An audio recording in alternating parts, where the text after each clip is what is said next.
Welcome to this week's edition of Fun Activities in 5.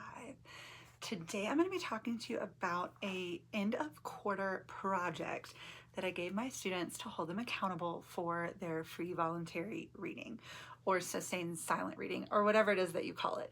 The time that students read independently and they all get to read whatever they want to read that time. So what I do for my students is I do not have them do any type of accountability throughout the quarter. I don't have them keep a reading log. I don't have them turn in a summary. I don't have them do any of that. Now I do give them a paper where they can record new vocabulary words, things that happen in chapters, etc. Because I tell them at the end of the quarter, you are going to have a project and you're probably going to want this information. So what we did this quarter is we made movie posters. Students had a choice of doing it on paper or doing it on Canva. I personally didn't care how they did it as long as it was high quality work. So if they felt like they could do it high quality on paper, perfect.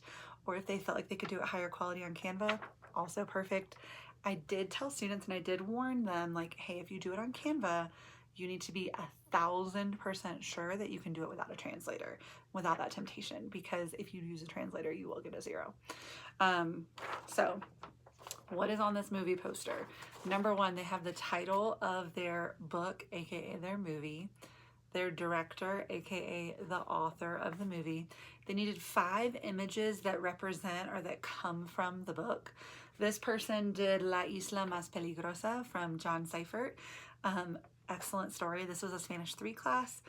So they have a picture of like the snake, they have a picture of a palm tree, a little yin yang symbol, they've got an airplane, and they've got the flag of Uruguay because that's where they made it back to. And then after their images, they needed 4 summary pieces of information from what happened in the book. So kind of like a 1, 2, 3, 4 summary situation. Then at the very bottom or at the very top or wherever it is they put it, they needed an overall summary of the book. So if you had 2 sentences to say, here's what happened in the book, that's what they needed. They also needed a star rating of the book. So out of 5, this person gave theirs 5 stars. Highly agree. It's a great book. This person did Billy y las Botas. They gave theirs 4 stars. They said they gave it 4 stars because it wasn't long enough. Whatever floats your boat. You can see this person, their pictures are a little more straight just from the book. They've got Billy, they've got Botas, they've got some snow going on here, Billy and Botas, Billy las Botas. We also have Sembrando Esperanza. This is another Spanish 3 student. They gave theirs 4 out of 5 stars. We've got our pictures here. They drew some characters from the book as well as some things that were really important in the book. They gave their little event summaries. They have their big summary here at the bottom. Why give this project? Number one, I want students to focus on reading. I don't want them to worry about doing work. And I need to know that they actually read. We take about 2 class days to do this, and students are welcome to work on it in class and at home before they turn it in. They know this project is coming. These are from my first semester or first quarter of first semester. So what I did was at the beginning of October, I said, here's the project we're gonna do.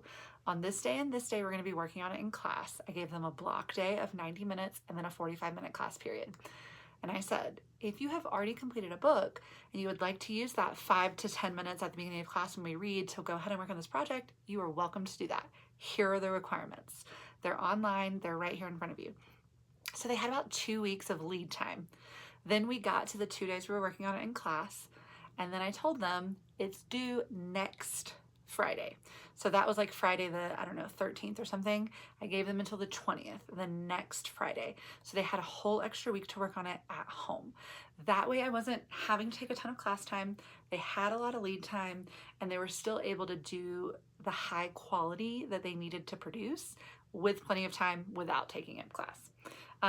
Super fun project. If you do it, I would love to hear from you and see how it goes. My plan is to take these and hang them up on the wall so students can see what other books are about before they choose what their next book is.